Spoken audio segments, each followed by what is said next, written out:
On the morning of Saturday, September 19th, 1981, a yard full of men went silent. Not the polite silence of people waiting for the next bid, not the respectful silence that settles over a room when someone important begins to speak. This was the other kind. The kind that starts with the two or three people standing closest to the source and then spreads outward through the crowd the way water moves across a flat surface, filling every gap, finding every corner, until 41 registered bidders at the Mercer County Farm Equipment Auction in Salina, Ohio, were standing perfectly still, looking at the same thing. They were looking at a boy. He was 17 years old. He was wearing a work jacket 2 sizes too large. He was holding a notebook. And he had just said something that Pike Frawley, who had been calling auction sales in Western Ohio for 16 years, had never once heard spoken aloud during a live lot. Frawley stood on the caller's platform with his gavel suspended in midair, his mouth slightly open, his eyes narrowed in the particular expression of a man who is trying to determine whether what just happened is a problem or a gift. At the edge of the crowd, a man named Everett Talmadge, who ran the largest equipment dealership in the county, uncrossed his arms and then crossed them again. His eyes had narrowed too, but not because of the sun. Nobody moved. Nobody spoke. The September morning held its breath. 13 hours earlier, the light in the kitchen was already on when Lawson Pritchard came down the stairs at 4 in the morning. This was not unusual. His mother, Corinne, kept farmers' hours even on the days when keeping them served no practical purpose, because after 20 years of rising before dawn, she had lost the ability to do otherwise, and because she believed that the first person awake in a house set the tone for everyone who followed. She was standing at the counter with her back to the doorway when she heard him on the stairs. She did not turn around. She poured a second cup of coffee and set it on the table next to a sandwich wrapped in wax paper, and she said without looking, "The compact is in the right-hand drawer." She meant her makeup compact, the small mirrored one that Lawson had been borrowing since the previous spring for purposes that had nothing to do with makeup. He used the mirror to inspect fuel injectors in positions that couldn't be reached by direct line of sight, tilting it at angles the way a dentist uses a mirror to see behind a tooth. Corinne did not fully understand what he was checking, but she understood that he needed the mirror, and that was sufficient. Lawson sat down. He was not a large boy. He had the kind of face that made adults assume he was younger than he was 15 or maybe 16, though he had turned 17 the previous March. His neck was sunburned in the way that comes from an entire summer spent working outdoors, and he carried himself with a particular straightness of posture that was not natural to him but had been taught. His father, Preston Pritchard, believed that how a person held himself in a room told everyone in that room what that person thought of himself before a single word was spoken. Preston had repeated this enough times over 17 years that Lawson no longer thought about standing straight. He simply stood straight. He ate the sandwich. He drank half the coffee. He put the compact in the breast pocket of his father's old work jacket, which he wore not because he didn't have his own jacket, but because the breast pocket was the right size for his notebook, and the side pockets were deep enough for a flashlight and a compression gauge that had belonged to his grandfather. He was reaching for the truck keys on the hook by the door when Preston Pritchard came into the kitchen. Preston farmed 160 acres of corn and soybean ground in western Mercer County, and he farmed it alone because he and Corinne could not afford hired help, and because Preston was not a man who mentioned that fact or expected sympathy for it. He was 45 years old. He had the hands of a person who fixed what broke and the posture of a person who believed that the difference between a farm that survived and a farm that didn't was not money, not luck, not equipment. It was attention. Attention. Preston said this word the way other men said hard work, as though it were the single most important quality a person could bring to a piece of ground or a piece of machinery. You paid attention or you didn't. If you didn't, the ground and the machinery both had ways of letting you know, and those ways were expensive. Preston poured his own coffee and looked at his son standing by the door in the oversized jacket notebook, visible in the breast pocket, truck keys in hand. "You have $215 in the bank," Preston said. "What are you planning to buy?" "I'm not going to buy anything," Lawson said. "I'm going to check whether I'm right or wrong about the G705. Preston looked at him over the rim of the cup. "Going somewhere without buying anything. Most people call that going for a walk, or they call it going to learn." The kitchen was quiet for a moment. The refrigerator hummed. Outside in the dark before dawn, a rooster that had not yet learned to wait for actual daylight began its work. Preston set down his coffee, picked up the truck keys from where Lawson had been holding them, and placed them on the table between them. It was not a gesture of refusal. It was a gesture of transfer. He was giving permission, but he was not giving encouragement, because in the Pritchard household, encouragement was earned after the fact, not offered before. He did not say good luck. Lawson did not expect him to. The drive from Rockford to Salina took 35 minutes on Route 29, and Lawson made it in the dark headlights, cutting through fog that lay across the fields like something poured. He drove the way his father had taught him to drive, which was the way his father did most things, with attention, without hurry hands, at 10 and 2. And as the road unspooled in front of him, he thought about a room. The room was in his grandfather's house in Van Wert County, 20 miles north. Technically, it was a spare bedroom. Practically, it was something else entirely. Ira Pritchard had retired from active farming in 1975, but he had not retired from the study of it. In the 6 years since the spare bedroom had become a library floor, to ceiling shelves along 3 walls, every shelf filled with farm equipment documentation, service manuals, technical digests, factory bulletins, parts catalogs. 40 years of paper organized by manufacturer and model year in a filing system that Ira had developed himself because no existing system satisfied his standards. Lawson had been learning to navigate that system since he was 12 years old. From 12 to 17, he had spent at least 1 weekend a month in that room. Sometimes with Ira, who would pull a manual from the shelf and explain a mechanical system with the methodical patience of a man who had spent decades learning that shortcuts were expensive.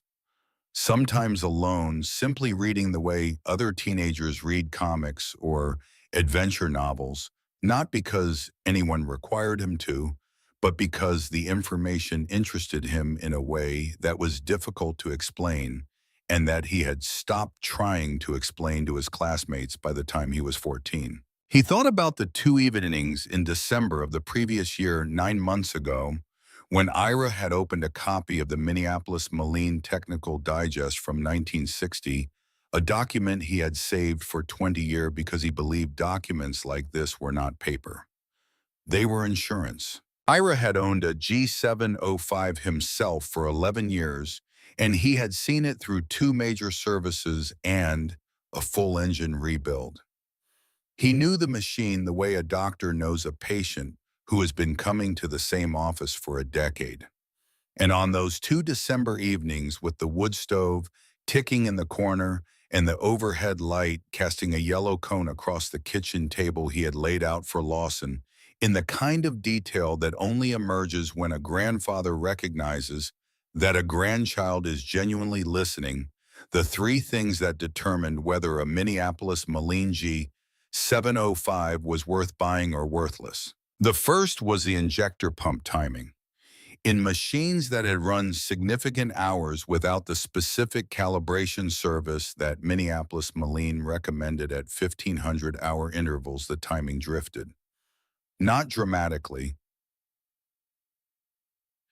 not in a way that would stop the engine, but in a way that reduced fuel efficiency by as much as 12% and placed uneven thermal stress on the cylinders closest to the pump, which over time produced a compression differential that was invisible to a casual inspection and obvious to anyone who carried a gauge and knew what numbers to expect. The second was the front axle pivot bearing. It wore faster than its published replacement schedule suggested, sometimes by as much as a third, and it produced a distinctive symptom before it failed entirely. The steering would begin to pull to one side during turns at the end of a row, subtle at first, then pronounced, then critical. Ira had caught his own bearing 2 days before failure in 1968, and he had not forgotten the experience or the lesson. 2 days was the distance between knowing and not knowing. He said this to Lawson the way he said most important things, once clearly, without repeating it, trusting that Lawson would either remember or he wouldn't. The third was a hydraulic return line fitting on the right side of the main valve block. The fitting was undersized for the system's operating pressure. Minneapolis Moline had recognized this and issued a quiet factory revision in 1965, upgrading the fitting diameter in all subsequent production. But machines built before 1965 still carried the original fitting, and under sustained high-pressure operation, the line was at risk of failure. No bulletin had been issued to owners. No recall had been announced. If you didn't have the technical digest, you didn't know. Ira had finished the second evening's lesson with his coffee going cold on the table, and a silence that Lawson recognized as the silence his grandfather used when he was deciding whether to say something he had never said before. Then Ira said it. In 1971, he said, "I was at a sale in Paulding County. There was an Alice Chalmers D21 in the yard. Beautiful machine under the dirt. I knew it was sound. I had checked it the way I taught you to check, and I knew. But every dealer in the yard had walked past it. Every one of them had decided it was scrap.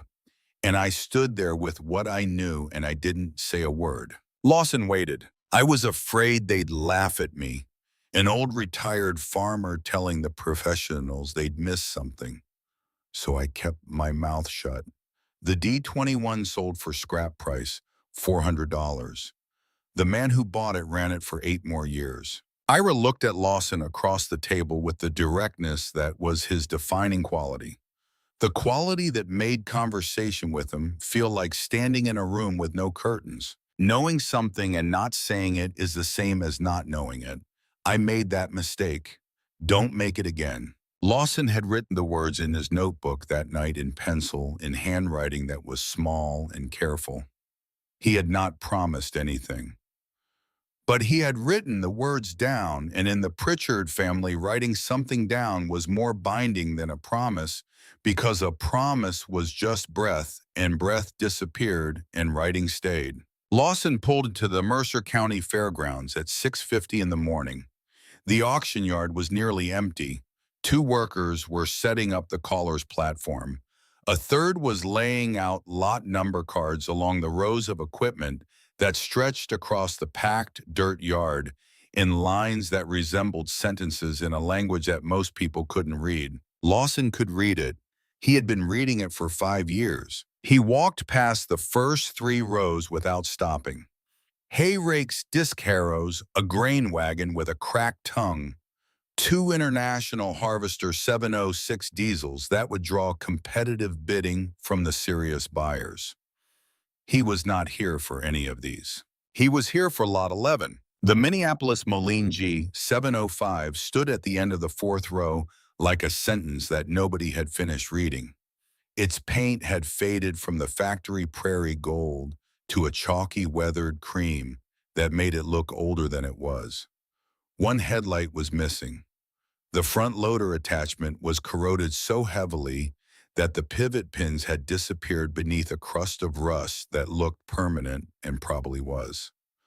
The hood was propped open to display the engine, which was the standard practice at equipment auctions, and the engine looked tired. The auction catalog listed Lot 11 at an estimated value of $800 to $1,400. It was a wide spread, and the width told Lawson something important. The auctioneer's appraisers were not sure what they were looking at. They had seen the exterior check that the engine turned over, noted the age and the brand and the condition, and they had produced a number range that covered their uncertainty without resolving it. Lawson took out his flashlight, his grandfather's compression gauge, and his mother's compact, and he went to work. He checked the engine compression on all 6 cylinders, pressing the gauge to each port with the practiced motion of someone who has done this many times and who records results as he goes rather than trusting memory. He wrote 6 numbers in his notebook in a column, compared them to each other, and then compared them to the reference values he had memorized from the technical digest. He pulled the transmission dipstick, held it at an angle to catch the early light, smelled the fluid, rubbed a drop between his thumb and forefinger, and wrote one word in his notebook. He tested the hydraulics at every accessible port. He measured the front axle clearance and noted the number. He traced the fuel system from tank to injectors, and when he reached the last 2 injectors, which were positioned in a recess that could not be seen directly, he took out the compact, opened it, and angled the mirror until the reflection gave him what he needed. 37 minutes. At the end of 37 minutes, Lawson Pritchard reached behind the seat of the G705 and found a plastic sleeve. Inside the sleeve was a sheaf of papers, handwritten in blue ink, organized by date. Service records, maintained by a man named Brewer Jennings, who had owned this tractor for 18 years and who had died the previous spring, leaving behind a machine that his children wanted liquidated and his wife wanted kept. Brewer Jennings had serviced the G705 every 800 hours without exception. He had recorded every oil change, every filter replacement, every adjustment, every repair. The records began in 1970 and ended in March of 1980, 14 months before the auction, at a recorded total of 4,300 hours. Lawson read every page. He took notes. And as the yard began to fill with men who had more money, more experience, and less information than he did, Lawson Pritchard closed the plastic sleeve, replaced it behind the seat exactly where he had found it, and put his notebook in his pocket. The machine was not scrap. The machine looked like scrap. And the difference between those two things was the distance between $400 and something considerably more. And Lawson Pritchard was the only person at that auction who understood why. By 8:30, the yard had filled. 41 registered bidders moved through the rows with the unhurried confidence of men who had been buying and selling farm equipment for longer than Lawson had been alive. They had financing arranged. They had trailers parked outside the fence. They had opinions about everything in the yard, expressed freely in the way that men express opinions when they believe the room contains only people like themselves. Everett Talmadge arrived at 8:15 with his associate, a clipboard, and the particular authority that comes from being the largest dealer in the county for 20 years. He walked directly to the G705, looked at it for 5 minutes, turned to his associate and said one word: parts. They moved on. The speculator from Toledo, a man who attended every county sale within 50 miles looking for undervalued iron, spent 3 minutes on the G705 and moved on. The parts dealer from Lima, a quiet man who made his living buying damaged machines and selling the components individually, spent somewhat longer running calculations that Lawson could almost see happening behind his eyes. 3 other serious buyers reached the same conclusion by different paths. The G705 was a parts machine. Then Barrett Elliston showed up.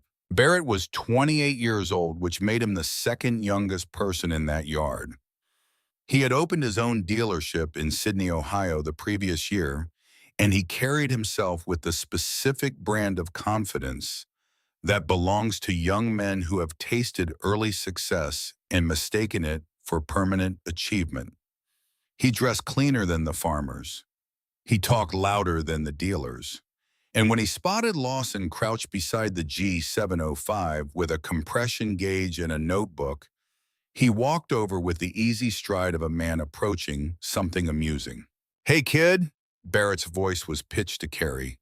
Two dealers near the adjacent lot looked up. "What are you doing with that compression gauge playing, Doctor?" Lawson did not raise his head. "That one's scrap iron."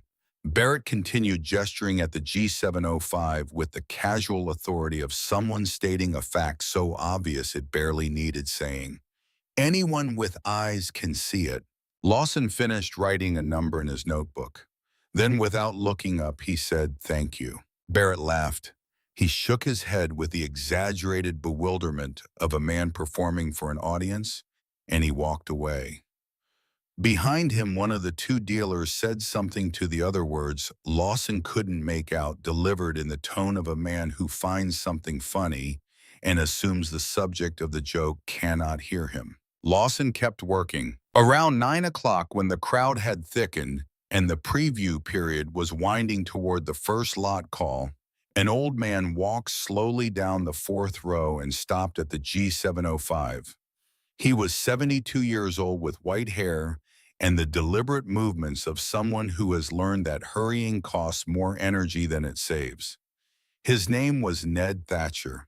He was a retired farmer from Van Wert County, and he was a friend of Ira Pritchard's. Ned did not ask Lawson what he was doing. He looked at the notebook. He looked at the tractor. He looked at Lawson's face, and in the face he found what he was looking for. "How's Ira doing?" Ned asked. "He's doing well, sir. Sends his regards." This was not true. Ira had not sent his regards because Lawson had not told Ira he was coming to this auction. But it was the kind of small social fiction that oils a conversation between people who understand each other, and Ned accepted it without comment. They talked for a few minutes. Ned looked at the G705 again, and something shifted in his expression. "Brewer Jennings was the most particular man I ever knew," Ned said. "Took care of that tractor like it was family." Then Ned lowered his voice, not conspiratorially, but with the gentleness that older men use when they are about to say something that involves someone else's grief. "His wife, Opal, she didn't want to sell, but the children pushed for liquidation. Everything had to go. Opal cried when they hauled the equipment out of the barn." Lawson said nothing. He filed the information the way he filed all information, carefully, in a place where it could be found when it was needed, even if he didn't yet know when that would be. Ned straightened up. He looked at Lawson one more time with an expression that was equal parts recognition and memory, as though he were looking at the boy in front of him and the young man the boy's grandfather had been simultaneously. "You're a lot like him," Ned said. "Ira used to show up before the sun was all the way up, too." Then he walked away, and Lawson was alone again with the G705 and his notebook and the growing crowd of men who did not know what he knew. The morning wore on. The sun climbed higher and burned off the last of the fog that had clung to the low places between the equipment rows. The air warmed, the yard filled with the particular soundtrack of an auction in its preview hours, the slam of truck doors in the gravel lot beyond the fence, the metallic ring of someone testing a hitch pin with a hammer, the low, continuous murmur of men talking prices and prospects in groups of 2 and 3. Lawson moved through it like a ghost. Nobody addressed him. Nobody acknowledged him. He was 17 years old and invisible, and there was a strange freedom in that invisibility, the freedom to watch without being watched in return, to learn without being expected to contribute. He walked the full yard twice. He counted the lots he recognized from the catalog and the lots that had been added since the catalog was printed. He noted which machines drew crowds during preview and which ones stood alone. He noticed that the lots drawing the most attention were the ones in the best cosmetic condition, The machines with fresh paint or recent bodywork, the machines that look like they had been cared for whether or not they actually had been. And he noticed that the lots being ignored were the ones that looked rough, regardless of what might be happening underneath the surface. It was a lesson he would carry for the rest of his career, though he did not frame it that way at the time. He framed it simply: people trusted their eyes. They looked at a machine the way they looked at a house or a car or another person, and they made judgments based on what the surface presented. The ones who went deeper were rare. The ones who went deep enough to find the truth were rarer still. His grandfather had taught him that, not in those words, because Ira Pritchard did not deal in abstractions. He dealt in specifics. Check the compression, pull the dipstick, read the service records. But the principle underneath the specifics was the same. The surface was a question, not an answer. And the difference between men who succeeded with machinery and men who lost money on it was the willingness to treat the surface as the beginning of an investigation rather than the end of one. Lawson found a spot near the fence where he could see the caller's platform and the first several rows of equipment. He leaned against a post and waited. The morning heat pressed against the back of his neck. His father's jacket was too warm for the temperature, but he kept it on because the pockets held everything he needed, and because taking it off felt like removing a layer of armor that he was not yet ready to remove. A man he did not recognize walked past and glanced at him, then glanced again the way adults glanced at teenagers in spaces where teenagers were not expected. The glance contained a question that was not quite a challenge and not quite curiosity, but something between the two, a mild puzzlement, as though the man were trying to place Lawson in a category and finding that no category fit. Lawson met the glance and held it for a moment, then looked away. Not down, away. There was a difference, and he knew what it was because Preston had taught him that too. Looking down was submission. Looking away was choice. You chose where to put your attention, and where you put it told people what you valued. He valued the G705. He valued the 4,300 hours recorded in blue ink behind its seat. He valued the 1,700 hours of life that remained inside its engine, invisible to everyone in that yard except him. And he valued above all the 8 months of preparation that had brought him to this fence post on this September morning, with the knowledge to distinguish between what the crowd saw and what was actually there. The question that remained was whether the knowledge would stay private or become public. Whether he would stand in this yard with what he knew and keep it to himself the way Ira had done in Paulding County in 1971 with the D21, or whether he would open his mouth and risk everything that opening your mouth in a room full of strangers risks: the possibility of being wrong, the certainty of being judged, the exposure of caring about something in front of people who might not care at all. He was 17 years old. He had $215. He was wearing his father's jacket and carrying his grandfather's gauge and his mother's compact mirror. He was standing among men who had been doing this longer than he had been breathing, and he was afraid, not of the machines, not of the numbers, of the eyes, of the moment when every face in the yard would turn toward him and decide in the space of a few seconds whether he belonged. At 10:30, Pike Frawley mounted the caller's platform and the auction began.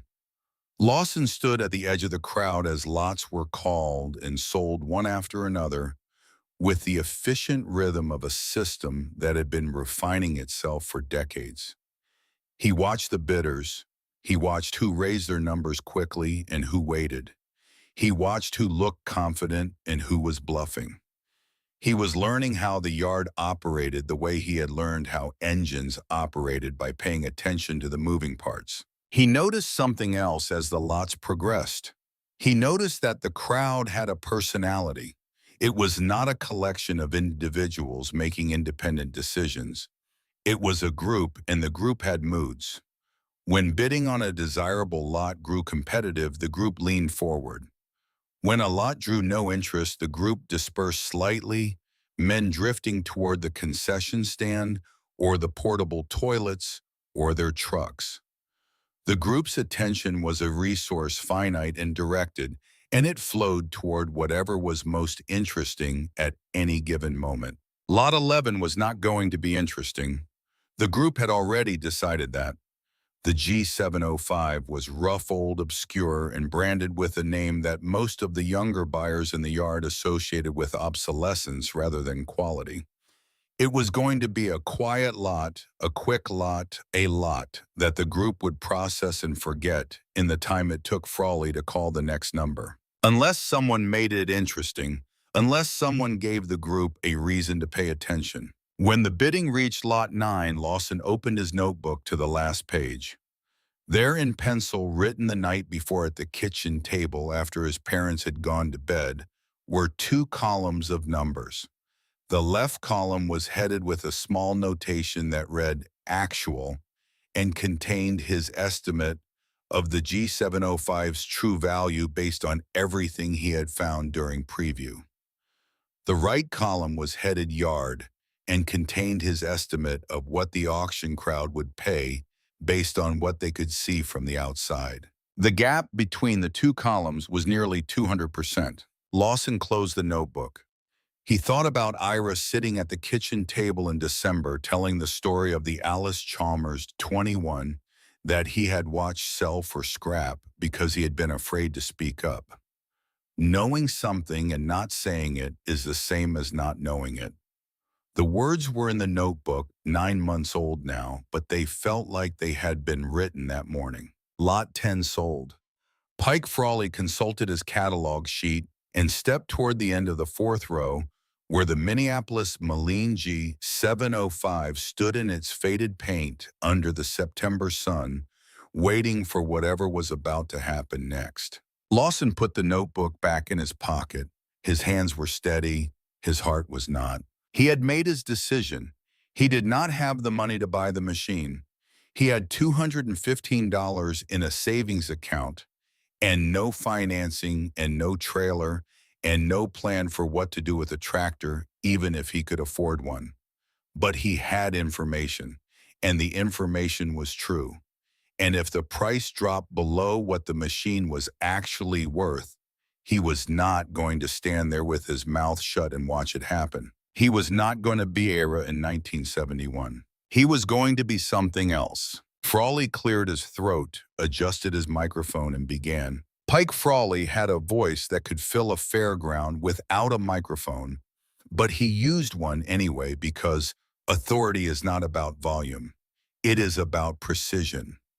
Every word Frawley spoke from the caller's platform landed exactly where he intended it to land, with exactly the weight he intended it to carry, and over years of practice, he had refined his delivery to the point where experienced bidders could read his intentions from his rhythm alone.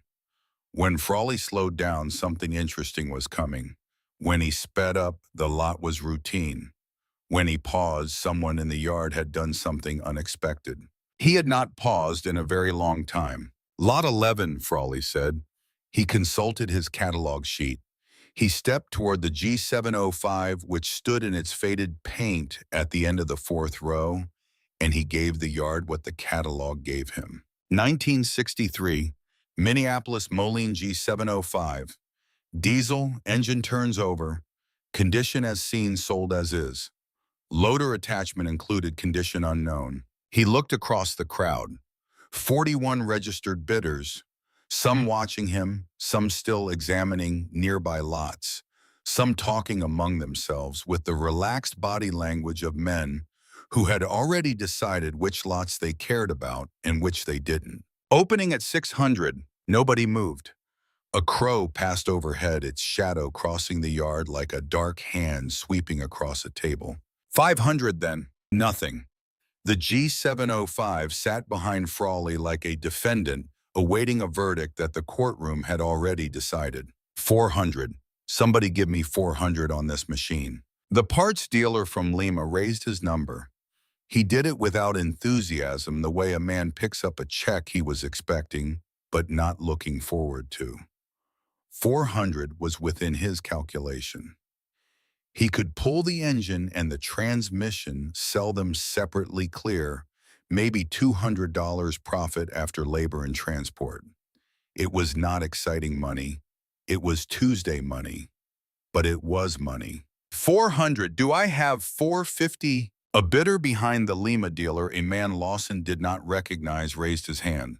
450. The Lima dealer went to 500. The second bidder followed at 550. Lima came back at 600, which was the number he had calculated as his ceiling, the last price at which the mathematics of disassembly and resale still worked in his favor. He bid it with finality, with the slight forward lean of a man who is telling the room that this is his number and he is comfortable with it and he will not go higher. The second bidder shook his head. 600 was past his own calculation. He stepped back. Everett Talmadge, standing at the edge of the crowd with his arms crossed and his associate beside him, watched without expression. He had already made his judgment during preview. One word. He had no reason to revisit it. Pike Frawley began his count. $600, going once, and then a hand went up. Not a bidding number. A hand. Open fingers spread, raised to the height of a shoulder, the way a hand is raised in a classroom when someone has something to say and is asking permission to say it. The hand belonged to the boy in the oversized jacket. Every person in the immediate vicinity of Lot 11 turned to look at him. The parts dealer from Lima turned. The unsuccessful second bidder turned. 3 men standing in a loose group near Lot 12 turned. Everett Talmadge did not turn his head, but his eyes moved. Frawley looked down from the platform at Lawson Pritchard, 17 years old. Sunburned neck, notebook visible in his breast pocket, standing at the edge of the crowd, the way someone stands at the edge of a swimming pool when they have decided to jump, but have not yet jumped. Son, we're in the middle of a sale. You have a bid? I have a question first, Lawson said. If that's all right. Frawley had called thousands of lots in his career. He had dealt with confused bidders, belligerent bidders, intoxicated bidders who changed their minds after the gavel, bidders who disputed the count, bidders who claimed they had been scratching their ear and not making an offer. He had never, not once, been asked to pause a live lot so that someone could ask a question. He looked at Lawson.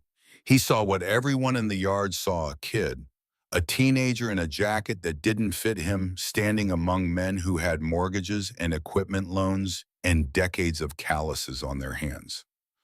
The rational decision was to tell the boy to hold his question until after the lot closed. Frawley did not make the rational decision.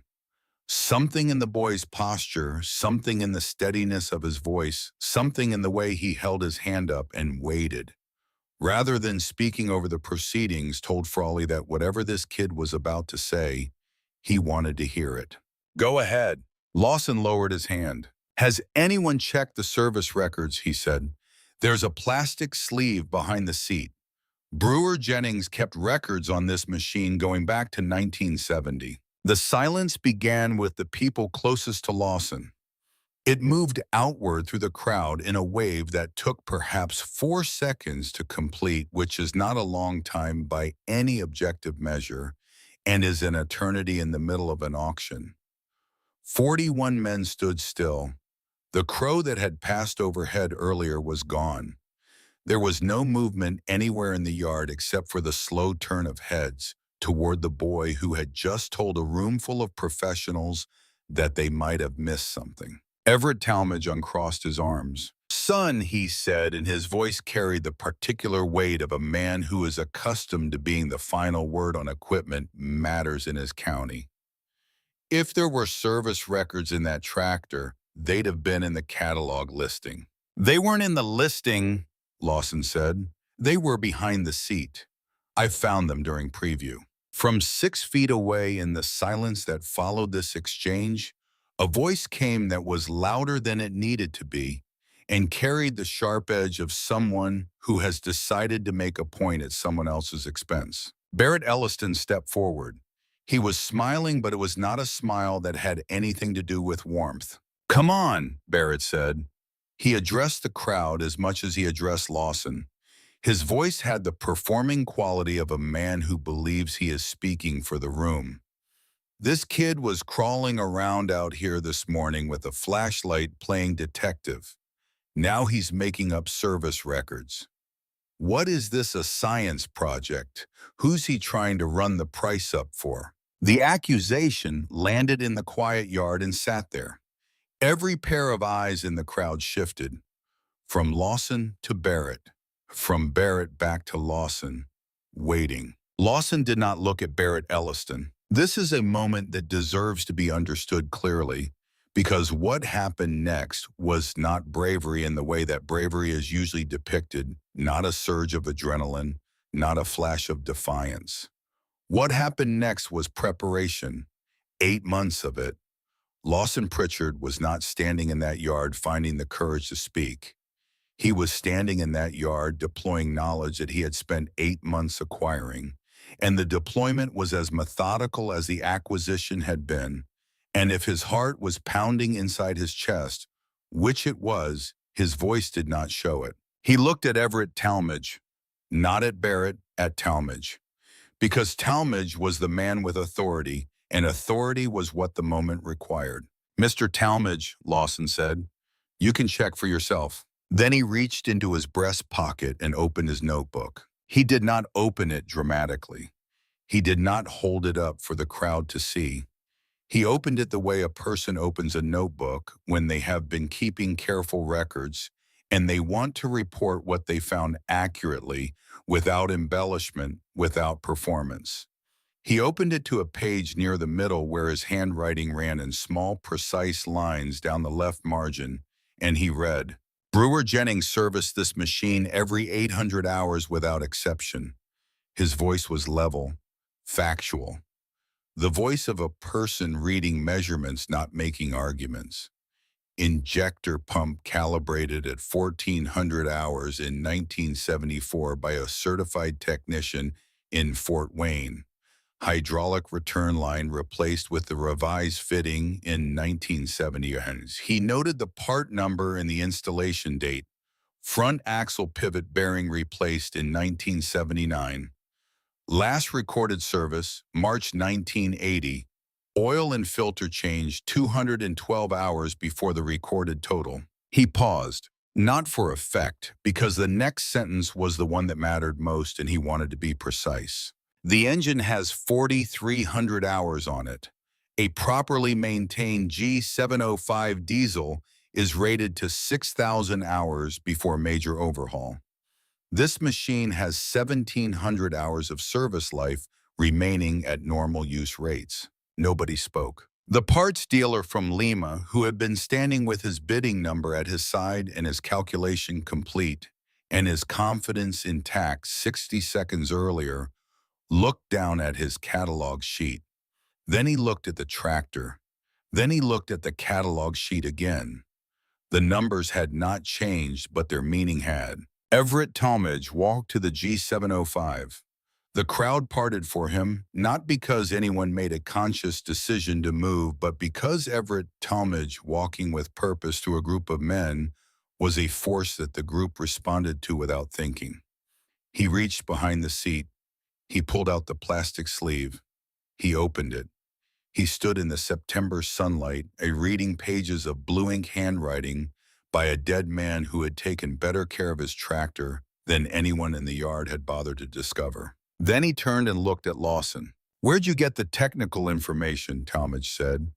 "The G705 specs. Where'd that come from?" "My grandfather has the Minneapolis Moline Technical Digest 1960 through 1969.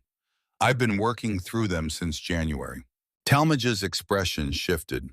It was a subtle shift, the kind that only people who knew him well would have recognized, but it was real. The look on his face was no longer the look of a man evaluating a piece of equipment.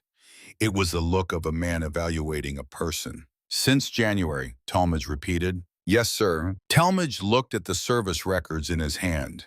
He looked at the tractor. He looked slowly, deliberately back at Lawson.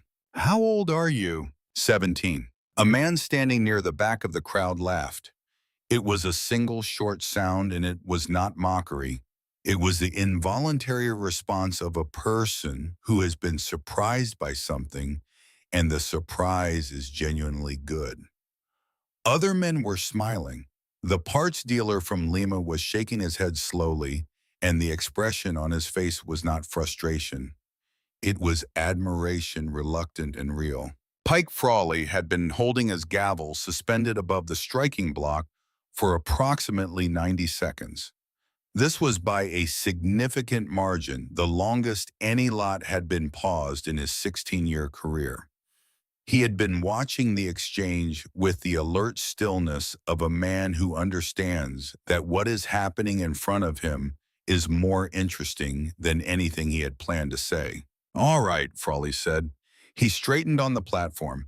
His voice resumed its professional cadence, but underneath it, there was something that had not been there before. A note of anticipation of a man who wants to see what happens next. We have new information. Bidding reopens. Do I have 650? Everett Talmadge raised his paddle. The parts dealer from Lima, who had been recalculating everything he thought he knew about Lot 11, since the moment Talmadge pulled the plastic sleeve from behind the seat, raised his number. 700. Talmadge at 750. Lima at 800. Talmadge at 850. The parts dealer hesitated. His new calculation had a ceiling, and he had reached it. He lowered his number. A farmer from near Coldwater, a man who had been silent all morning, who had not bid on a single lot, who had been standing with his hands in his pockets and watching the proceedings with the patient stillness of someone waiting for exactly the right moment, raised his hand. 900. The yard was awake now. The bidding on Lot 11 had drawn attention from people who were 3 rows away, who had heard the silence and then the murmuring, and had walked over to see what was happening at the G705 that had been worth $400 10 minutes ago. Talmadge at 950.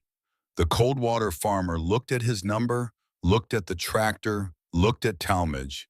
He shook his head.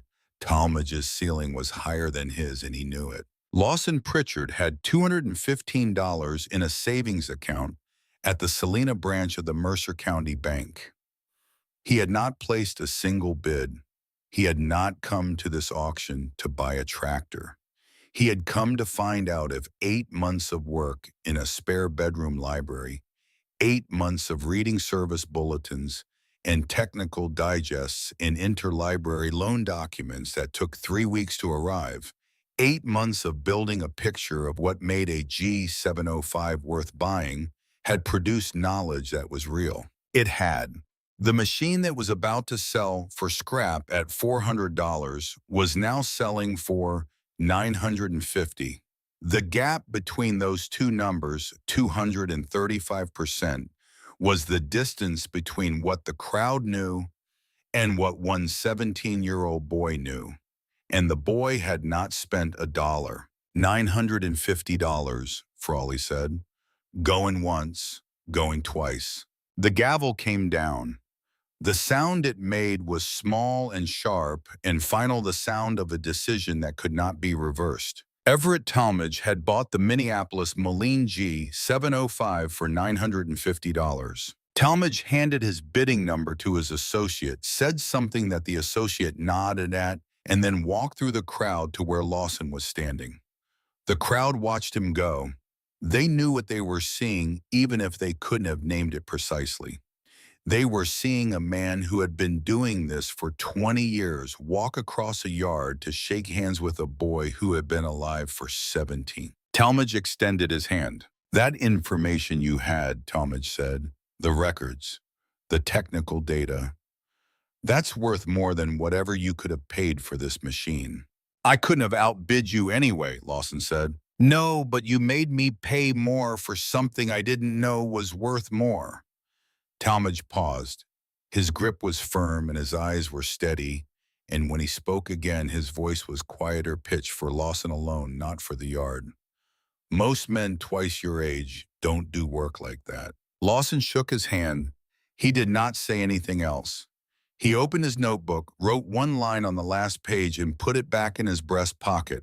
The yard went back to its business. Lot 12 was called. Bidding resumed.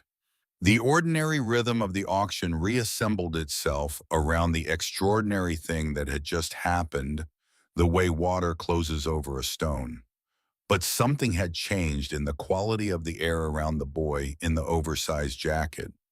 The men who passed him on their way to other lots did not look at him the way they had looked at him an hour ago. They did not look at him with the amused dismissal of adults confronted with a child in an adult space. They looked at him the way men look at someone they have not yet decided how to categorize, someone who has done something that does not fit the available categories. It was not loud respect. It was not admiration shouted across the yard. It was quieter than that. It was the particular silence that surrounds a person who has been noticed. 15 minutes after the gavel fell on Lot 11, Lawson was standing alone near the fence at the edge of the yard, writing in his notebook when he heard footsteps on the packed dirt behind him. He did not need to look up to know who it was. The footsteps had the particular cadence of someone walking toward a conversation they did not want to have, but could not avoid. Barrett Elliston stopped 3 feet away.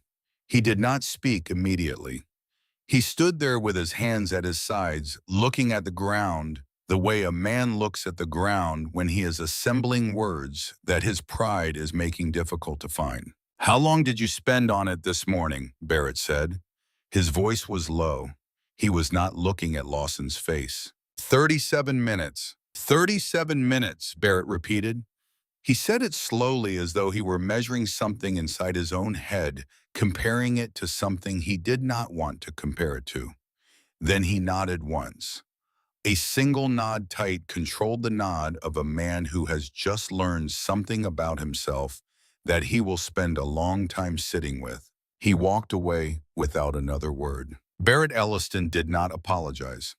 That was not his nature, and this was not that kind of moment.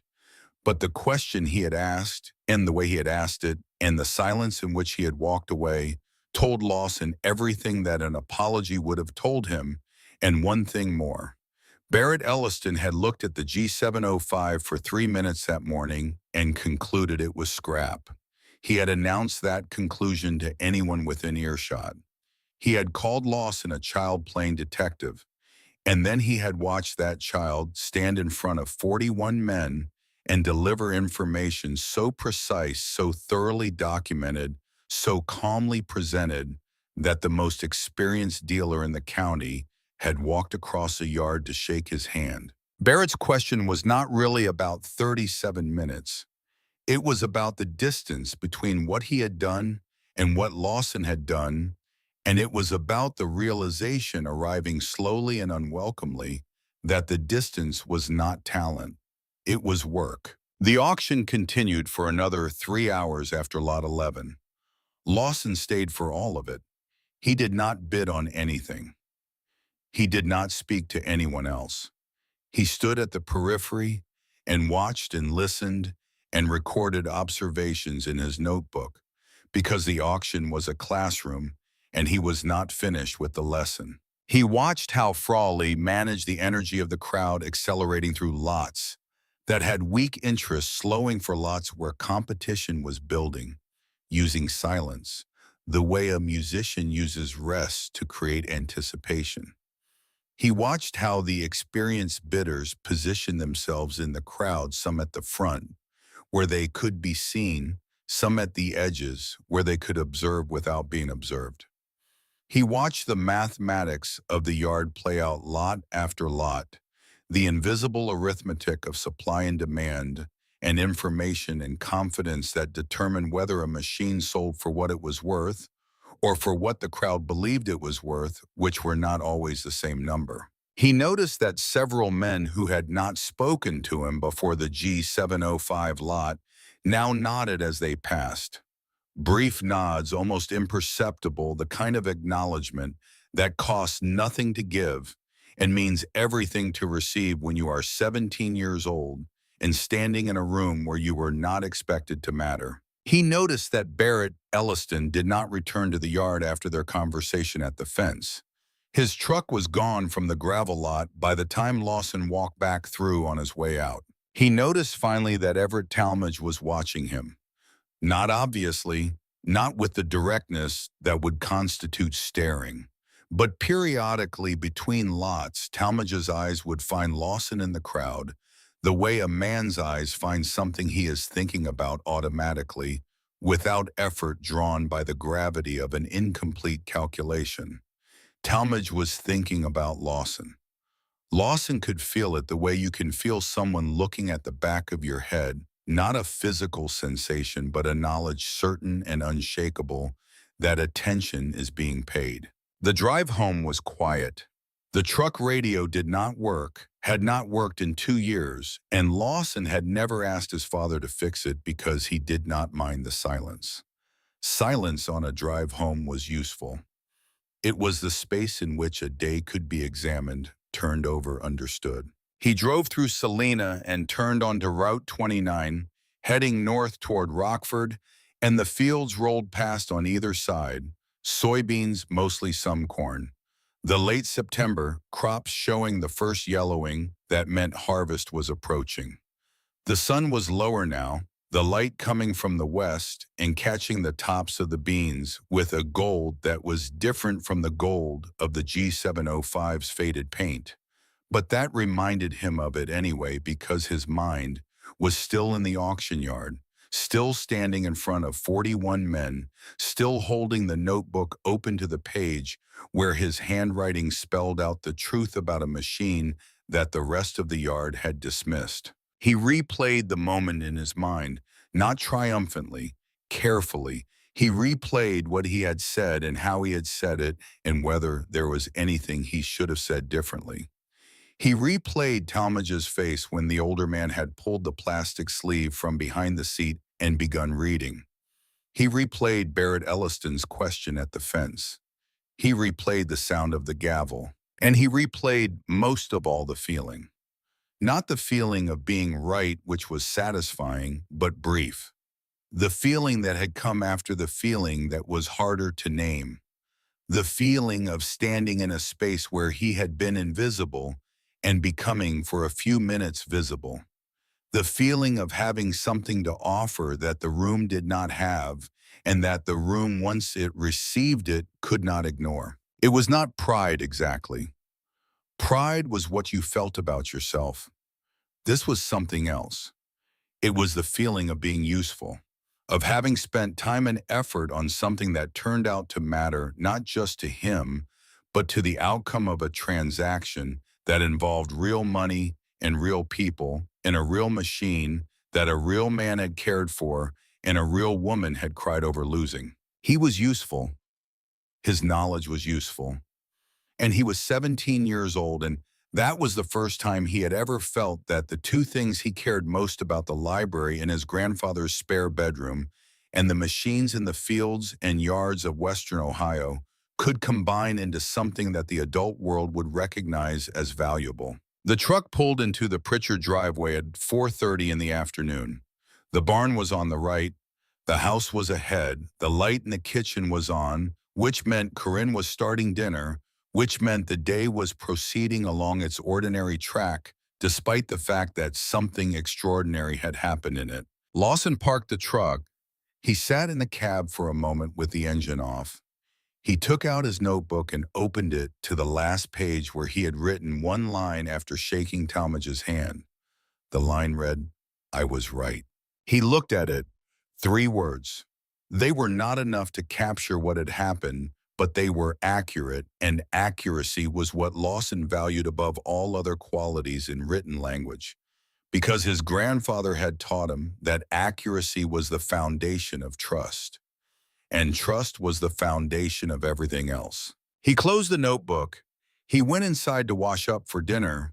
He did not tell his parents what had happened at the auction. He did not know how to tell it yet. The telling would come later from other people the way important stories usually arrive, not from the person they happen to, but from the people who watch them happen. That evening at 7:30, the phone rang in the Pritchard kitchen. Preston answered. He stood by the wall phone with the receiver pressed to his ear, and he listened for several minutes, nodding, occasionally saying yes, and I appreciate that, in the measured, careful tone that fathers use when someone is telling them something good about their child, and they want to honor the moment by not rushing it. Corinne Pritchard stood at the sink with her back to her husband, washing the dinner dishes with movements that had become noticeably slower since the phone had rung. She was listening. She was not pretending otherwise, but she was allowing Preston the privacy of receiving the call without commentary, which was her way of being present without intruding. Preston hung up. He stood in the kitchen for a moment looking at the phone as though it had said something he needed to consider before passing it along. Then he dried his hands on the dish towel that Corinne offered him without turning around, and he walked out the back door to the barn. Lawson was working on the family's planter. He was underneath it on his back on the concrete floor with a wrench in his right hand and a trouble light clipped to the frame above him. The light cast sharp shadows across the underside of the machine, and in those shadows, Lawson's hands moved with the same careful precision that had characterized his work on the G705 that morning. Everett Talmadge called, Preston said. Lawson did not come out from under the planter. I figured he might. He wants to know if you'd be interested in previewing equipment for him before sales. He'll pay you for the work. Says you know things about older machinery that he doesn't have time to research himself. Silence from under the planter. Not the silence of deliberation. The silence of a person who has been waiting for something to happen and is taking a moment to acknowledge privately that it has. Lawson set down the wrench.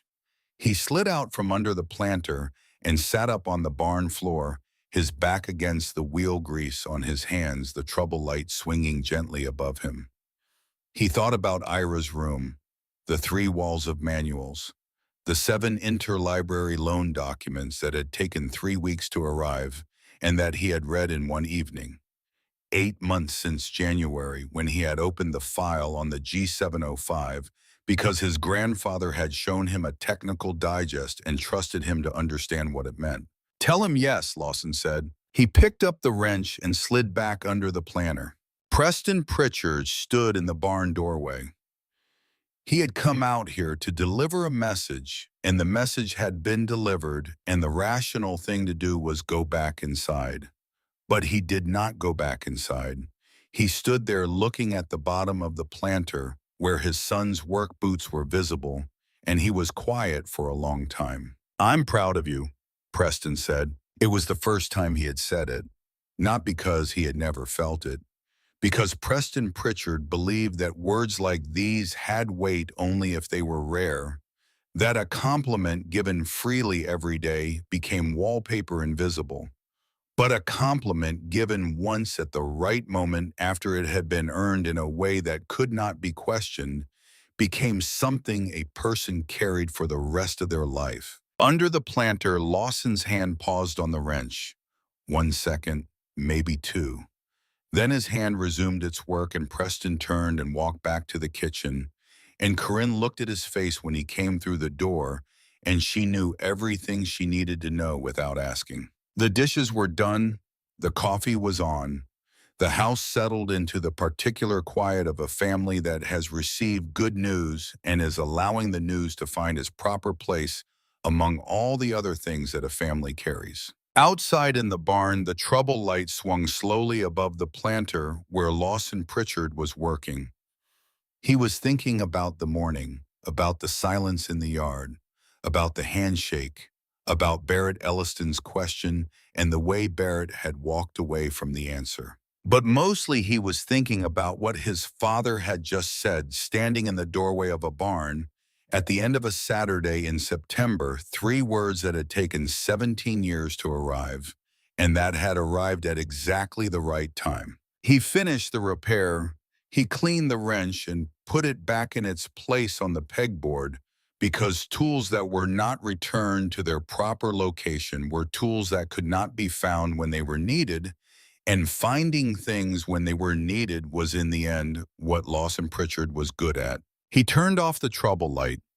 He stood in the dark barn and listened to the sounds of the farm at night, the cattle moving in the near pasture, the wind in the corn that had 3 weeks left before harvest, the distant mechanical hum of the grain dryer at the Jennings place, 2 miles north where Brewer Jennings's children were preparing to sell the last of what their father had built. He walked to the house. The kitchen light was on. His parents were sitting at the table with coffee, not talking, which in the Pritchard household was not the absence of communication, but a form of it. Lawson sat down. Corinne poured him coffee without asking if he wanted any. Preston looked at him across the table, and in his father's face, Lawson saw something he had never seen before, or perhaps had never been old enough to recognize. It was not pride exactly. Preston had already said that word and would not say it again. It was something closer to acknowledgement. The look of a man who is seeing his son clearly for the first time, not as a child who needed guidance, but as a person who had demonstrated in a public arena that the guidance had taken root. They sat together. They drank their coffee.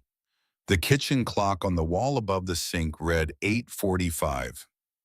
Outside the window, the yard light on the pole between the house and the barn cast a circle of white on the gravel, and beyond the circle, the darkness of a September night in rural Ohio was complete.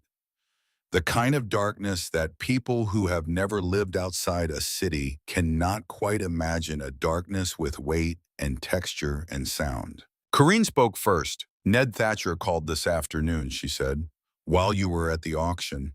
He wanted to talk to your grandfather." Lawson looked up. "What about—" "He didn't say, but he asked me to tell Ira that he saw you this morning, that you were doing good work." She paused. He said it twice. Good work, as if he wanted to make sure I heard it. Preston set down his cup.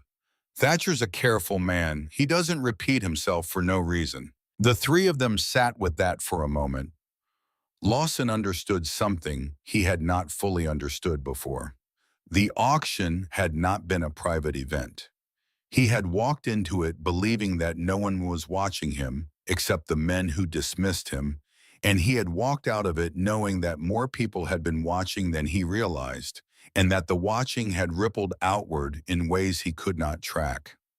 Ned Thatcher had called his mother. His mother had taken a message for his grandfather. His grandfather would hear the story from a man who had been there, and the story would become part of the fabric of the family, one of those events that is referenced in quiet moments at kitchen tables for years afterward, not as a boast, but as a marker, a before and after, a day when something shifted. He wondered what else had rippled. He wondered whether the parts dealer from Lima was sitting in his own kitchen, telling his own wife about the boy with the notebook who had changed the price of a tractor by speaking 7 sentences. He wondered whether Pike Frawley, driving home with his gavel in the passenger seat, was replaying the 90 seconds when his auction had paused for the first and perhaps last time in his career. He wondered whether Everett Talmadge was sitting in his office, looking at the service records from the plastic sleeve and thinking about the phone call he was going to make. He did not know the answer to any of these questions. He would learn the answers later, some of them in pieces, the way you learn the aftermath of any event that involves other people. But for now, in the kitchen with his parents and the coffee and the clock and the darkness outside, it was enough to sit still and let the day settle. Outside, the September night was warm and full of stars, and somewhere in Van Wert County, in a house that was dark except for the reading lamp in the spare bedroom, Ira Pritchard was sitting in his library among 40 years of paper, thinking about a grandson who had driven to an auction that morning with $215 in a notebook and had come home with something that no amount of money could have purchased. Ira did not know the details yet.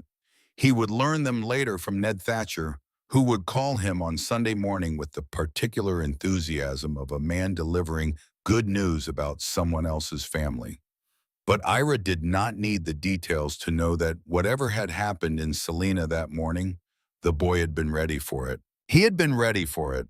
That was enough. And Ira Pritchard, sitting in his chair, with a 40-year-old Technical Digest open on his lap and a cup of coffee going cold on the table beside him, allowed himself a small, private satisfaction that he would never express to anyone, and that he would carry with him for the remaining years of his life, which numbered 12, though he did not know that yet. The preparation had shown up. Everett Talmadge paid Lawson $8 an hour for preview work. It was considerably more than the cooperative rate for seasonal farm labor in Western Ohio in 1981, and it was considerably less than the information was worth, and by any honest accounting, it was fair. Lawson was 17. He had no business license, no professional credentials, no insurance, and no track record beyond a single morning at a county auction where he had done something remarkable that might, for all anyone knew, have been a one-time performance. It was not a one-time performance. Through October and November of 1981, Lawson previewed equipment at 4 sales for Talmadge's dealership. He arrived before dawn at each one. He worked through the lots, systematically recording condition data in his notebook with the same precision he had applied to the G705, and he submitted written reports to Talmadge 2 days before each auction. The reports were detailed, numerical, and free of opinion. They contained measurements, fluid assessments, component evaluations, part numbers where he could identify them, and a final value estimate for each machine based on comparable sales data that he compiled by calling other dealers and checking published auction results at the county library. Talmadge read every report. He circled items he wanted to discuss. He called Lawson into his office after the second auction and pointed to a page where Lawson had written "condition good" next to a hydraulic cylinder assessment without providing a pressure reading. "I can get opinions from anyone," Talmadge said. He tapped the page with his index finger. "I pay you for numbers. Condition good is not a number, it's a guess wearing a tie. Fix it." Lawson fixed it. He went back to the machine, which had already been sold and transported to the buyer's property, and he called the buyer, introduced himself as working for Talmadge's dealership, and asked if he could come out and complete his assessment. The buyer, amused and somewhat confused, agreed. Lawson drove 40 minutes to the man's farm, took the pressure reading, and revised his report. Talmadge never had to make the correction again. From that day forward, every assessment Lawson submitted contained numbers where numbers were possible and blank spaces where they were not, because a blank space was honest and condition good was not. And Lawson had learned the difference in a single conversation that lasted less than 2 minutes, and that changed the way he worked for the rest of his career. By the time Lawson graduated from high school in June of 1982, Talmadge had referred him to 2 additional dealers who wanted the same service. Lawson now had 3 clients. He was 18 years old and he was earning money by knowing things that other people did not know, which is one of the oldest forms of commerce in human history and one of the most durable. Then the 3rd referral came, and it was not like the others. The man's name does not matter. What matters is what he asked Lawson to do. He was a dealer from Darke County who had acquired a hay baler with a worn main bearing and wanted to resell it at a profit. The bearing condition, if disclosed, would reduce the sale price by several $100s. The dealer wanted Lawson to preview the baler and produce a report that omitted the bearing assessment. He did not phrase it as dishonesty. He phrased it as selectivity. "You don't have to lie," the dealer said on the phone. "Just leave that part out. Focus on the positives. Every machine has positives." Lawson was sitting at the kitchen table when he took the call. Corinne was in the next room. The house was quiet. The dealer's voice on the other end of the line was casual, reasonable. The voice of a man proposing something that he believed was routine, a small professional courtesy between people who understood how business worked. "No," Lawson said. "No, I can write you an accurate report or I can write you nothing. I don't write partial reports." The dealer was silent for a moment. Then he said, "Son, everybody does this." "I don't." The dealer hung up. He did not call back. The following week, Lawson received no work from him, which represented a loss of approximately $80 in preview fees, which was money he had been counting on for a transmission, part he needed for the family truck. He called Ira that evening. He told him what had happened. Ira listened without interrupting, which was Ira's way with all things listening, first responding only after the full picture had arrived. "How much did you lose?" Ira asked. $80. $80, Ira repeated.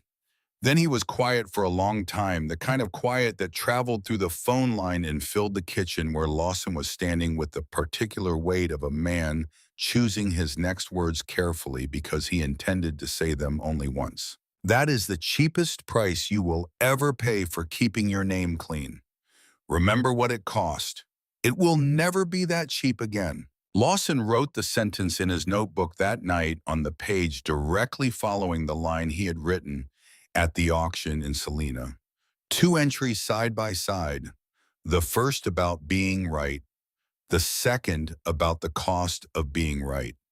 He did not know it at the time, but those 2 lines taken together would become the operating philosophy of everything he built afterward. Ira Pritchard attended Lawson's graduation ceremony in June of 1982.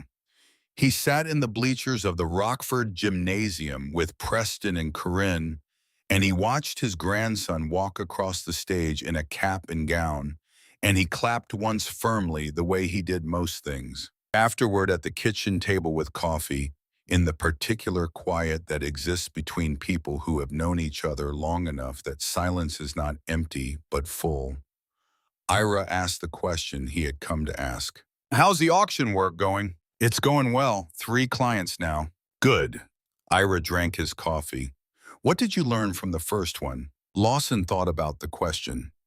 He thought about the yard in Salina, the September sun, the faded paint on the G705, the plastic sleeve behind the seat, Barrett Elliston's face, Everett Talmadge's hand extended across the space between doubt and recognition, the gavel coming down, the walk to the fence afterward alone writing in his notebook while the world resumed its ordinary business around him. "That the work you do in private is louder than anything you say in public," Lawson said when the moment comes. Ira nodded once. It was a slow nod, deliberate, carrying the specific gravity of a man who has known something for a very long time and is seeing it understood correctly by someone whose understanding matters to him more than he will ever say. He did not need to add anything. Neither did Lawson. The coffee cooled. The kitchen clock ticked. Preston and Corinne sat nearby and did not speak because they understood that what was passing between grandfather and grandson in that moment was not meant to be witnessed so much as it was meant to be allowed. Earlier that spring before graduation, Lawson had driven to a farmhouse in Auglaize County. He had gotten the address from Ned Thatcher, who had provided it without asking why Lawson wanted it, because Ned was the kind of man who understood that some errands explained themselves upon arrival. The farmhouse belonged to Opal Jennings. She was the widow of Brewer Jennings, the man who had owned the Minneapolis Moline G705 for 18 years, and who had maintained it with a care that no one at the auction had known about until a 17-year-old boy reached behind the seat and found the evidence. Lawson knocked on the screen door at 10 in the morning. Opal opened it. She was 65 years old, thin, with sharp eyes and the composed bearing of a woman who had buried her husband the previous year and had spent the months since learning how to live in a house that had been built for 2. She looked at Lawson the way farm women of her generation looked at unexpected visitors, with a courtesy that did not conceal her assessment. "Mrs. Jennings," Lawson said, "my name is Lawson Pritchard. I was at the auction last September where your husband's G705 was sold. I found the service records he kept behind the seat." Opal's expression changed. The assessment did not disappear, but something else arrived alongside it, something older and less guarded. "I wanted you to know," Lawson continued, "that because of those records, the machine sold for what it was worth, not for scrap.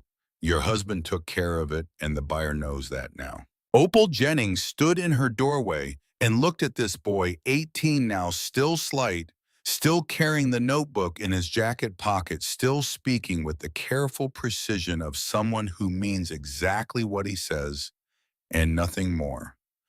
She was quiet for what felt like a long time. Then she opened the door wider and said, "Come in." She made tea. The kitchen was clean and ordered in the way that kitchens become when only one person uses them. Everything in its place, not because of discipline, but because nothing is ever moved by a second pair of hands. There were photographs on the wall above the table, and Lawson looked at them while Opal filled the kettle. Brewer Jennings in most of them, a lean man with a square jaw and the deep tan lines of someone who wore a cap outdoors every day of his adult life. In one photograph taken perhaps in the late 1960s, Brewer was standing next to the G705. The paint was still bright. The headlights were both intact. And Brewer was smiling with his hand on the hood, the way some men touch the shoulder of a friend. Opal set the tea down and followed Lawson's gaze to the photograph. "That was the year he paid it off," she said. "Took him 4 years. He celebrated by waxing it. The only time I ever saw a man wax a tractor." She sat across from him at a kitchen table that was larger than it needed to be for one person, and she talked about Brewer. She talked about the 30 years he had spent with Minneapolis Moline Equipment, his loyalty to the brand so complete that he had refused to consider alternatives even when parts became difficult to source, and younger farmers were switching to John Deere and International Harvester. She talked about his habit of recording every service in blue ink in a notebook he kept in the top drawer of his dresser, because he believed that a machine could not tell you what it needed unless you kept track of what you had already given it. He used to say that machines don't lie, Opal said. People lie. Machines just show you how well you've been paying attention. Lawson listened. The way he listened to everything with the complete focus of a person who believes that the information being offered is valuable and that the person offering it deserves the respect of his full attention. When Opal finished, she stood up from the table and left the kitchen. She was gone for several minutes. Lawson sat with his tea and looked at the room, at the photographs on the wall, at the calendar from the feed store that was still turned to March of 1981, the month of Brewer's last service entry, the month the record had stopped. Opal came back with a book, not the plastic sleeve from behind the tractor seat, something else. A hardbound notebook, its cover worn to the texture of soft leather by decades of handling, filled from front to back with Brewer Jennings's handwriting in blue ink. Service records, parts notes, observations, diagrams, sketches of modifications he had made or considered making, the complete mechanical history of every piece of equipment Brewer Jennings had owned, starting in 1963, the year he bought the G705. She held it out to Lawson. "Take it," she said. "My children don't understand any of this. They looked at it and saw a paper. You'll understand what it is." Lawson took the book. He held it with both hands. It was heavier than its size suggested, or perhaps it only felt that way because of what it contained. "Thank you," he said. He did not say anything else because anything else would have been less than what the moment deserved. He drove home with Brewer Jennings's notebook on the passenger seat beside him, And he understood in the way that understanding sometimes arrives not as a thought, but as a feeling that what he was carrying was not a book. It was a trust. Brewer Jennings had spent 30 years building a record of attention, and that record had passed through his widow's hands into the hands of a boy who had proven on a single September morning that he knew what attention meant. Two lines of inheritance had converged in Lawson Pritchard. Ira's knowledge accumulated over 40 years in a spare bedroom library.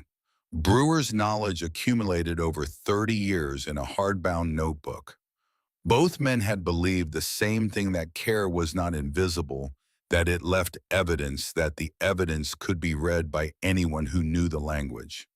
And Lawson spoke the language because two old men, one his grandfather and one a stranger he would never meet, had written it down. Lawson established Pritchard Agricultural Consulting in Van Wert County in 1990 when he was 26 years old. The business formalized what he had been doing since 1981, researching, assessing, and advising on farm equipment acquisition and valuation, with a particular focus on older and hard-to-source machinery that generalist dealerships lacked the documentation to evaluate accurately.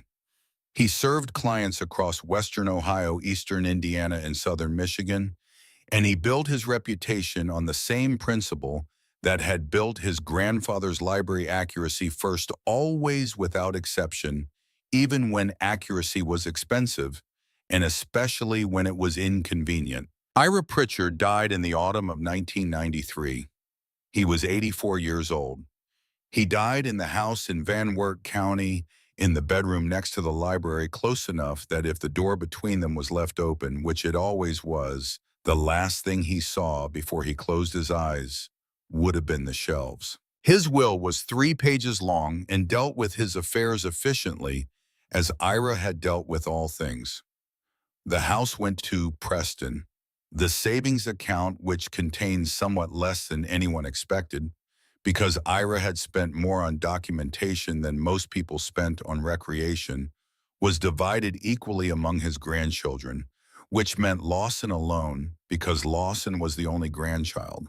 And the library went to Lawson specifically with the note that was attached to the will in a separate envelope, handwritten in Ira's careful, angular script, and that contained 6 words. "You already know what to do with these." Lawson moved the collection to his own office. He drove back and forth from Van Wert County in a rented truck, making 4 trips over 2 days, carrying boxes of manuals and bulletins and catalogs and digests up the stairs to the room that would become the center of his practice. He shelved them in Ira's system because Ira's system was better than any alternative, and he added to the collection continuously over the years. That followed purchasing documentation at estate sales and through dealer networks, and eventually through the early internet, which opened channels to collectors and archivists that Ira could not have imagined. 3 walls, the room filled 3 walls. Lawson's 2 daughters grew up treating it as a natural feature of the house, the way other children grow up with a family room or a finished basement. They called it Grandpa Ira's room, though neither of them had met Ira in person. The name had come from Lawson, who referred to the collection that way without thinking about it, and the name had stuck because it was accurate. It was in that room on a Tuesday afternoon in November of 1993, 2 weeks after the funeral, that Lawson found the piece of paper. He was alone in the office. He had been shelving the last boxes from Ira's house, organizing the final section of the collection into its proper sequence, when he pulled a Minneapolis Moline Digest from 1962, the same year the G705 had been introduced, and opened it to check the filing date. A small piece of paper folded once fell from between the pages and landed on the floor. He picked it up. He unfolded it. Ira's handwriting in pencil, small and angular, filling only 2 lines. September 81, Lawson Selena auction, G705. It happened. 4 words at the end. It happened. Ira had known. Not the details, not immediately, but he had known that the moment was coming the way a farmer knows that a field is ready for harvest before the calendar says so, because he has been watching the field every day and he has seen the signs accumulate and he trusts the accumulation, even if he cannot point to a single sign and say this is the one that means it's time. Ira had watched Lawson in the library for 5 years. He had watched the boy read. He had watched him take notes. He had watched the particular quality of attention that Lawson brought to the material, the focus that was not dutiful but genuine, not forced but natural, and Ira had understood what it meant. He had understood that this boy was not studying equipment documentation because he was told to. He was studying it because he needed to, in the same way that Ira himself had needed to 40 years earlier when he had started the collection in the first place. And when Ned Thatcher had called on a Sunday morning in September of 1981 and told Ira what had happened in Salina, Ira had taken a piece of paper and written 4 words and folded it and placed it inside the digest from 1962, the year the G705 was born, because that was where it belonged. It happened. Lawson Pritchard stood alone in his office, surrounded by 3 walls of documentation that represented the accumulated knowledge of 2 lifetimes, and he held the piece of paper in both hands, and he cried. Not dramatically, not loudly. He cried the way that men of his temperament cry quietly, briefly, with the controlled release of an emotion that has been building for 12 years, since a December evening in a kitchen in Van Wert County, when an old man had trusted a boy with everything he knew, and the boy had carried it carefully, and the old man had seen it happen and had written it down and had never mentioned it. He placed the piece of paper back inside the digest. He closed the book and returned it to the shelf.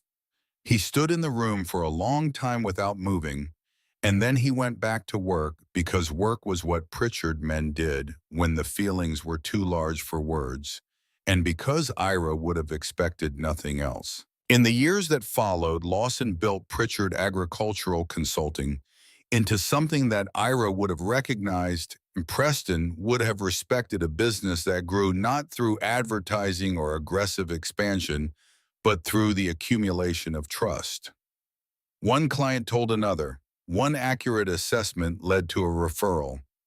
One dealer who had relied on Lawson's preview work and found it flawless told a colleague in the next county, and the colleague called, and the work expanded in the organic, unhurried way that reputations expand when they are built on a foundation of accuracy rather than promotion. By the turn of the century, Lawson had assessed equipment at over 400 auctions across 3 states. He had been wrong about the value of a machine exactly 11 times, and he kept a list of all 11 in a separate section of his current notebook, because Ira had taught him that your mistakes were more instructive than your successes, and that the man who forgot his errors was condemned to repeat them. He married a woman named Helen from Paulding County, the same county where Ira had stood silent at the D21 auction in 1971. Lawson had not chosen Paulding County deliberately, but he appreciated the symmetry when he recognized it. Helen was a veterinarian's daughter who understood the rhythm of agricultural life without romanticizing it, who knew that the seasons dictated the schedule and the schedule dictated everything else, and who looked at Lawson's 3-walled library the first time she visited his office and said, not with bewilderment, but with genuine curiosity, "Show me how the system works." He showed her. She understood. That was the beginning of the rest of their life together. They had 2 daughters. The younger one, Cassidy, was drawn to veterinary medicine like her mother's family, and she pursued that path with the same focused attention that characterized the Pritchard approach to everything. The older one was different. The older daughter, Brinley, was 24 in the autumn of 2019, and she had been working in the business for 2 years. She had grown up in Grandpa Ira's room, the way Lawson had grown up in the original, sitting on the floor between the shelves reading digests and bulletins, while her father worked at his desk absorbing the language of mechanical documentation before she was old enough to know that most children did not spend their afternoons this way. She previewed equipment with Lawson the way Lawson had previewed with Ira, standing beside him, asking questions, learning what the numbers meant before the numbers were needed. She carried her own notebook. She had her own compression gauge. And she had developed over 2 years of field work, the same quality that had distinguished Lawson in that yard in 1981, the willingness to spend 40 minutes on a machine that everyone else spent 5 minutes on because she believed, as Ira had taught Lawson, and Lawson had taught her, that the answer was always in the details. And the details were always available to anyone who committed the time to finding them. In October of 2019, at an equipment sale in Allen County, Ohio, Brinley Pritchard spent 40 minutes examining a 1971 white 2135 field tractor, while every other buyer in the yard gave it a cursory inspection and moved on. She checked the systems methodically. She recorded her findings. She found what she was looking for. A dealer who had been in the business for 30 years watched her work from a distance, the way the two dealers had watched Lawson and Selena 38 years earlier. When she finished, he walked over. "What did you find?" the dealer asked. Brinley opened her notebook. The yard changed. The men standing nearby who had been talking among themselves stopped talking. The dealer leaned in. Brinley spoke clearly, citing numbers and dates and part references from the notebook in a voice that was calm and specific and entirely impossible to dismiss. She did not know that she was replicating a moment. She did not know about the morning in Selena in September of 1981. Not in detail, because Lawson had never told the story as a story. He had told it as a lesson in pieces over years, the way Ira had taught him, by showing rather than narrating, by demonstrating the work rather than describing the triumph. But someone in that yard knew. At the edge of the crowd, leaning against a fence post with a paper cup of cabo in his hand, a man with gray hair and a weathered face watched Brinley Pritchard read from her notebook. He was 66 years old. He had been in the equipment business for 38 years, since a morning in his late 20s when he had opened a dealership in Sydney, Ohio, with more confidence than experience, and had learned in a single afternoon at a county auction that confidence without preparation was a hollow thing. Barrett Elliston had never told anyone about that afternoon. He had never mentioned the boy in the oversized jacket or the question he had asked afterward. 37 minutes. He had carried those two words for nearly 4 decades, not as a wound, but as a calibration, a private reference point against which he measured his own work whenever he was tempted to take a shortcut. He watched Brinley close her notebook. He watched the dealer nod. He turned to the man standing beside him, who had been watching the same scene with an expression of quiet satisfaction that was visible only to someone who knew what to look for. Lawson Pritchard was 55 years old. His hair was thinner and his hands were heavier, and he wore a jacket that fit him properly. But he stood the way he had always stood, straight, attentive, with the posture of a man who had been taught that how you carry yourself tells the room what you think of yourself before you open your mouth. He had positioned himself far enough from Brinley that she could not see him without turning around. This was deliberate. She needed to do this on her own, the way he had done it on his own, the way every person who has prepared in private must eventually stand in public and discover whether the preparation holds. It held. Barrett Elliston looked at Lawson. Lawson looked at Barrett. 38 years of distance collapsed into a single moment of recognition between two men who understood exactly what they were seeing and who did not need to explain it to each other. Barrett nodded, slowly, once. The nod of a man who has spent a long time arriving at a simple understanding and who is acknowledging without words that the understanding is complete. Lawson nodded back. It was the first time in the entire story that Lawson Pritchard made that gesture, The slow, deliberate single nod that Ira had given him across the kitchen table in June of 1982. He did not make it because he was imitating his grandfather. He made it because he had reached the age at which the gesture arrived naturally, the age at which a man watches someone younger do the work that he had once done, and recognizes in the doing the continuation of something that is larger than any individual performance. Brinley finished her conversation with the dealer. She put her notebook in her jacket pocket.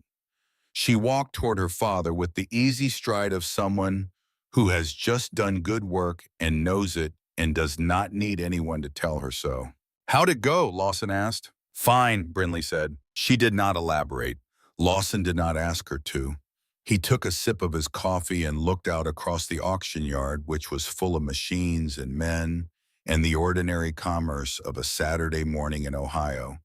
And he thought about Ira, and he thought about Brewer Jennings, and he thought about a plastic sleeve behind a seat and a piece of paper folded inside a digest in a kitchen table where coffee went cold because the conversation happening above it was more important than anything that could be poured into a cup. In the office in Van Wert County, on the shelf between the Minneapolis Moline section and the White Farm Equipment section, the digest from 1962 still holds a folded piece of paper with 4 words in Ira Pritchard's handwriting. And on the desk below the shelf, among the current files and the active assessments and the tools of a business that has been operating for 29 years, there is a notebook. It is small and worn, and its cover has a texture of something that has been carried in a jacket pocket through more auction yards than its owner can count. It is the first notebook, the one Lawson brought to Selena on a September morning in 1981, when he was 17 years old and had $215 and a flashlight and a compression gauge and a mother's compact mirror and 5 years of knowledge accumulated in a spare bedroom library. On the last page of that notebook in pencil, in the small, careful handwriting of a boy who had just shaken a man's hand for the first time as an equal, is a single sentence: "I was right." And below it in ink, added years later in handwriting, that is the same but steadier. The handwriting of a man who found a folded piece of paper in a book and understood what it meant is a second sentence. And he knew before I did. 2 lines, 2 kinds of knowledge. The first is the knowledge that your preparation was sound, that the work you did in private produced a result that the public world could see and verify and respect. The second is the knowledge that someone was watching you prepare someone who understood what you were building before you understood it yourself. Someone who believed in the outcome before the outcome arrived, and who recorded that belief in a private note that was never meant to be found, and that was found anyway, because that is what happens when you pay attention long enough. The things that matter reveal themselves. It is never the loudest voice in the room that carries the most weight. It is the most prepared one. And preparation is the one advantage that no one can take from you, because it lives in the hours you spent when no one was watching in the early mornings, and the quiet libraries and the cold yards where you knelt beside a machine with a flashlight and a notebook, and the belief that what you were doing mattered even if no one else in the yard believed it yet. They would believe it when the moment came, and the moment always comes.